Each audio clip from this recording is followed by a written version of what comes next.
ഓ ഓ ഓ ഓ ഓം ശാന്തി ശാന്തി ശാന്തി.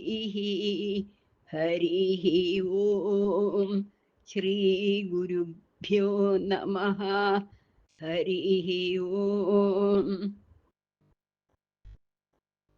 ശ്രീ ഗുരുവായൂരപ്പ ശരണം. ശ്രീനാരായണ ഭട്ടപാദമുനയേ നമസ്തേ. മിന്നും പൊന്നിൻ കിരീടം തരിവളകടകം കാഞ്ചി പൂഞ്ചേലമാല ധന്യശ്രീവത്സസത്കൗസ്തുഭം ഇടകലരും ചാരുതോരന്തരാളം ശംഖം ചക്രം ഗദാ പങ്കജമിതി വിലസം നാലു തൃക്കൈകളോടും സങ്കീർണശ്യാമവർണം ഹരിവപുരമലം പൂരയേത് മംഗളം വഹ. സർവത്ര ഗോവിന്ദനാമ സങ്കീർത്തനം. ഗോവിന്ദ ഗോവിന്ദ. പ്രിയപ്പെട്ട സഹൃദയരെ, കൃഷ്ണാമൃതം എന്ന നാരായണീയ പഠന ക്ലാസ്സിലേക്ക് എല്ലാവർക്കും സ്വാഗതം, സുസ്വാഗതം. ഇന്ന് നമ്മൾ രണ്ടാമത്തെ ദശകമാണ് പഠിക്കാൻ പോകുന്നത്. രണ്ടാമത്തെ ദശകത്തിന് ഭഗവത് സ്വരൂപ മാധുര്യവും ഭക്തി മഹത്വവും എന്നാണ് പേര് കൊടുത്തിരിക്കുന്നത്. അപ്പൊ രണ്ടാമത്തെ ദശകത്തിലേക്ക് നമുക്ക് പോകാം. എല്ലാവർക്കും നമസ്കാരം.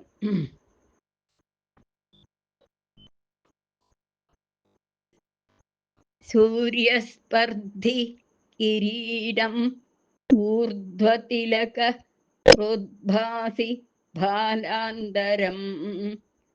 സൂര്യസ്പർദ്ധി കിരീടം ഊർധ്വതിലക പ്രോദ്ഭാസി ഭാലാന്തരം. കാരുണ്യാകുലനേത്രം ആർദ്രഹസിതോല്ലാസം സുനാസാപുടം. കാരുണ്യാകുലനേത്രം ആർദ്രഹസിതോല്ലാസം സുനാസാപുടം. ഗണ്ഡോദ്യന്മകരാഭ കുണ്ടലയുഗം കണ്ഠോജ്വലത്കൗസ്തുഭം. ഗണ്ഡോദ്യന്മകരാഭകുണ്ടലയുഗം കണ്ഠോജ്വലത്കൗസ്തുഭം. ത്വദ്രൂപം വനമാല്യഹാരപടല. ത്വദ്രൂപം വനമാല്യഹാരപടല. ശ്രീവത്സ ദീപ്രം ഭജേ. ശ്രീവത്സ ദീപ്രം ഭജേ. ഒന്നും കൂടെ പറയാം. സൂര്യസ്പർദ്ധി കിരീടം ഊർധ്വതിലക പ്രോദ്ഭാസി ഭാലാന്തരം. സൂര്യസ്പർദ്ധി കിരീടം ഊർധ്വതിലക പ്രോദ്ഭാസി ഭാലാന്തരം. ഇവിടെ സൂര്യസ്പർദ്ധി കിരീടം ഊർധ്വതിലകം. അപ്പോൾ നമ്മൾ വായിക്കുന്ന സമയത്ത് സൂര്യസ്പർദ്ധി കിരീടം, കിരീടം ഊർധ്വതിലകം എന്നും വായിക്കാം. പക്ഷെ അതിനേക്കാളും എളുപ്പം കിരീടം ഊർധ്വതിലക പ്രോദ്ഭാസി ഭാലാന്തരം, അങ്ങനെയാ വായിക്കുന്നതായിരിക്കും എളുപ്പമായിരിക്കുക. കാരുണ്യാകുല നേത്രം ആർദ്ര ഹസിതോല്ലാസം. കാരുണ്യാകുല നേത്രം ആർദ്ര എന്നെഴുതിയിട്ടുണ്ടാവും. അതും ഇതുപോലെ പദം മുറിച്ച് വായിച്ചാൽ എളുപ്പത്തിൽ വായിക്കാൻ പറ്റും. കാരുണ്യാകുല നേത്രം ആർദ്ര ഹസിതോല്ലാസം സുനാസാപുടം. ഗണ്ഡോദ്യന്മകരാഭകുണ്ടലയുഗം കണ്ഠോജ്വലത്കൗസ്തുഭം. ത്വദ്രൂപം വനമാല്യഹാരപടല. ശ്രീവത്സ ദീപ്രം ഭജേ. ത്വദ്രൂപം, ത്വദ്രൂപം, അതാണ് ത്വദ്രൂപം എന്ന് പറയാൻ കാരണം. ത്വദ്രൂപം എന്ന് പറഞ്ഞാല് ഭഗവാനെ ഗുരുവായൂരപ്പ, ഗുരുവായൂരപ്പനെ അഭിസംബോധന ചെയ്തുകൊണ്ടാണ് പറയുന്നത്. തദ്രൂപം എന്ന് വായിച്ചാൽ അർത്ഥം തെറ്റും. തത് പറഞ്ഞാൽ അത് എന്നാണ് അർത്ഥം. ത്വത് എന്ന് പറഞ്ഞാൽ അങ്ങയുടെ, ഗുരുവായൂരപ്പൻ്റെ എന്നുള്ള അർത്ഥമാണ് വരിക. ഇനി നമുക്ക് അർത്ഥം കൂടെ നോക്കാം. സൂര്യസ്പർദ്ധി കിരീടം.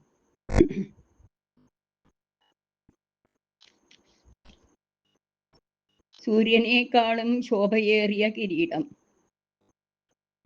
ഊർധ്വതിലക പ്രോദ്ഭാസി ബാലാന്തരം. ഊർധ്വതിലകം, മേൽപോട്ടിട്ടുള്ള തിലകം, ഗോപിക്കുറി ചാർത്തി മിന്നുന്ന ബാലാന്തരം, നെറ്റിത്തടം. ഫ എന്ന് പറയരുത്, ബാലാന്തരം എന്ന് തന്നെ പറയണം. കാരുണ്യാകുല നേത്രം. കരകവിഞ്ഞൊഴുകുന്ന കണ്ണുകൾ. കരകവിഞ്ഞ്, ദയ, കരകവിഞ്ഞൊഴുകുന്ന കണ്ണുകൾ. ഭഗവാന്റെ കണ്ണുകൾ കാരുണ്യം തുളുമ്പുന്നവയാണ്. ആർദ്രഹസിതോല്ലാസം. കുളിർമയുള്ള പുഞ്ചിരിപ്രകാശം. സുനാസാപുടം, മനോഹരമായ മൂക്ക്. ഗണ്ഡോദ്യൻ മകരാഭകുണ്ടലയുഗം. കവിൾത്തടം. ഗണ്ഡോദ്യം എന്ന് പറഞ്ഞാൽ കവിൾത്തടം എന്നർത്ഥം.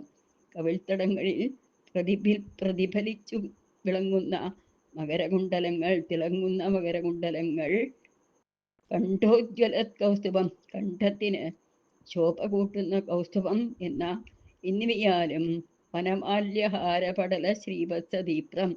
വനമാല, മുത്തുമാലകൾ, ശ്രീവത്സം എന്നിവയാലും പ്രകാശിക്കുന്ന ത്വദ്രൂപം. ഭഗവാനെ, അങ്ങയുടെ ആ രൂപം സാക്ഷാൽ വൈകുണ്ഠരൂപം. അഹം ഭജേ, ഞാൻ നിരന്തരം ധ്യാനിക്കുന്നു എന്നാണ് പറയുന്നത്. ഭഗവാന്റെ മനോഹരമായിട്ടുള്ള രൂപവർണ്ണനയാണ് ഇവിടെ പറഞ്ഞു തന്നിരിക്കുന്നത് ഭട്ടതിരിപ്പാട്. രണ്ടാമത്തെ ശ്ലോകം നോക്കാം. കേയൂരാംഗദ കങ്കണോത്തമ മഹാരത്നാംഗുലീയാംഗിത. കേയൂരാംഗദ കങ്കണോത്തമ മഹാരത്നാംഗുലീയാംഗിത.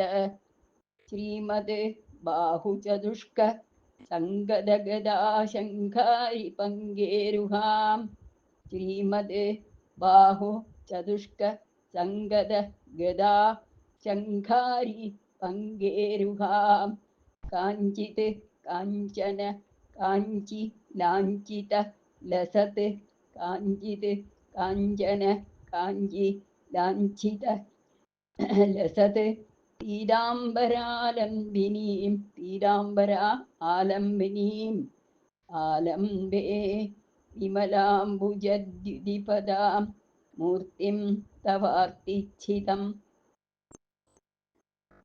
കാഞ്ചിത് കാഞ്ചന കാഞ്ചി ലാഞ്ചിതലസത്. പീതാംബരാലംബിനീം. ആലംബേ വിമലാംബുജ ദ്യുതിപദാം മൂർത്തിം തവാർത്തിച്ഛിതം. ഒന്നും കൂടെ നോക്കാം.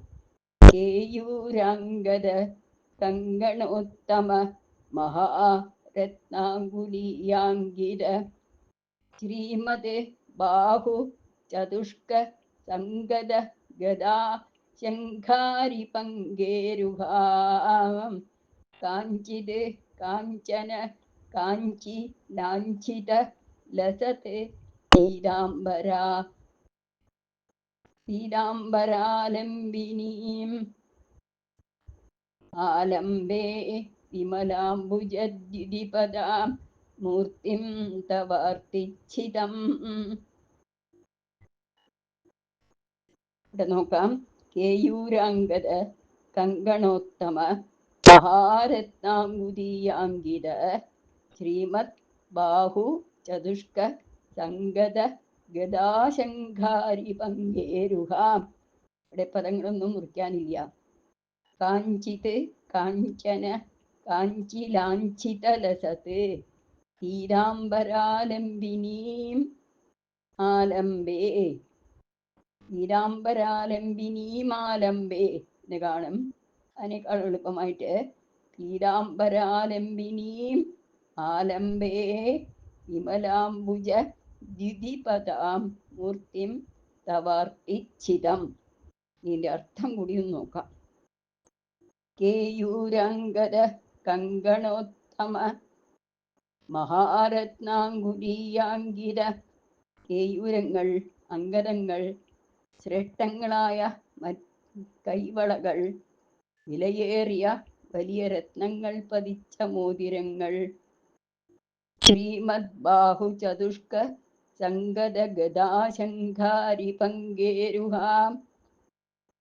ഈ മോതിരങ്ങൾ മുതലായവയാൽ അടയാളപ്പെട്ട ഭംഗിയേറിയ 4 തൃക്കൈകളിൽ എടുത്തിരിക്കുന്ന ഗദാ, ശംഖം, ചക്രം, താമരപ്പൂവ് ഇവയെ കൊണ്ട് ശോഭിക്കുന്നതും കാഞ്ചന കാഞ്ചി ലാഞ്ചിത ലസത് പീതാംബരാലംബിനീം. കാഞ്ചനം എന്ന് പറഞ്ഞാൽ പൊന്ന്, കാഞ്ചി എന്ന് പറഞ്ഞാൽ അരഞ്ഞാണം, അപ്പൊ പൊന്നരഞ്ഞാണം കൊണ്ട്, ലാഞ്ചിത ലസത് അലങ്കൃതമായി വിലസുന്ന, പീതാംബരാലംബിനീം. പീതാംബരം പീതം എന്ന് പറഞ്ഞാൽ മഞ്ഞ, അംബരം എന്ന് പറഞ്ഞാൽ വസ്ത്രം. അപ്പോ പീതാംബരം എന്ന് പറയുമ്പോൾ മഞ്ഞപ്പട്ടുടയാട, ആലംബിനിയും എന്ന് പറഞ്ഞാൽ ചാർത്തിയതും, വിമലാംബുജദ്യുതിപദാം. വിമലം പറഞ്ഞാൽ മലമില്ലാത്തത്, മലം എന്ന് പറഞ്ഞാൽ അഴുക്ക്, വിമലം എന്ന് പറഞ്ഞാല് അഴുക്കില്ലാത്തത്. അപ്പൊ നിർമ്മലമായ അംബുജദ്യുതി, അംബുജം എന്ന് പറഞ്ഞാൽ താമരപ്പൂ പോലെ ശോഭിക്കുന്ന തൃപ്പാദങ്ങൾ, ഭഗവാന്റെ തൃപ്പാദങ്ങളോട് കൂടിയതും, ആർത്തിച്ഛിതം. ആർത്തി എന്ന് പറഞ്ഞാൽ ദുഃഖം, ദുഃഖത്തെ ഉന്മൂലനം ചെയ്യുന്നു, തീരെ ഇല്ലാതാക്കുന്നു എന്നർത്ഥം. കാഞ്ചിത് വാക്കുകൾക്ക് വിവരിക്കാനാവാത്ത മഹിമയേറിയതുമായ തവ നിന്തിരുവടിയുടെ, അങ്ങയുടെ മൂർത്തിം അഹം ആലംബേ.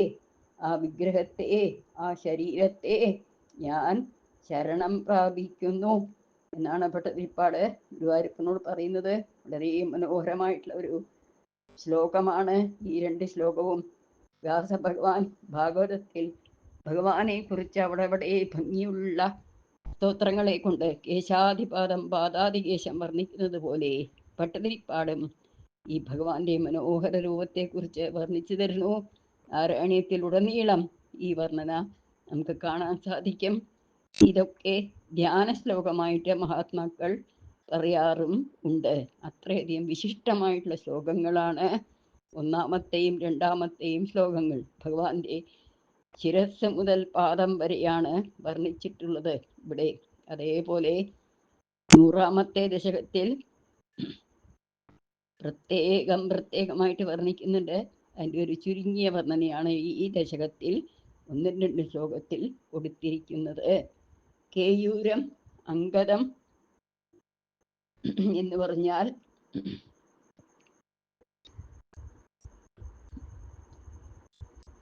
കേയൂരം എന്ന് പറഞ്ഞാൽ തോൾവള എന്നർത്ഥം. അങ്കദം എന്ന് പറയുമ്പോൾ മുട്ടിന് മേലെ കെട്ടുന്ന ആഭരണം. പിന്നെ കങ്കണം എന്ന് പറഞ്ഞാൽ കൈവളകള്. അങ്കുലീയം എന്ന് പറഞ്ഞാൽ മോതിരം.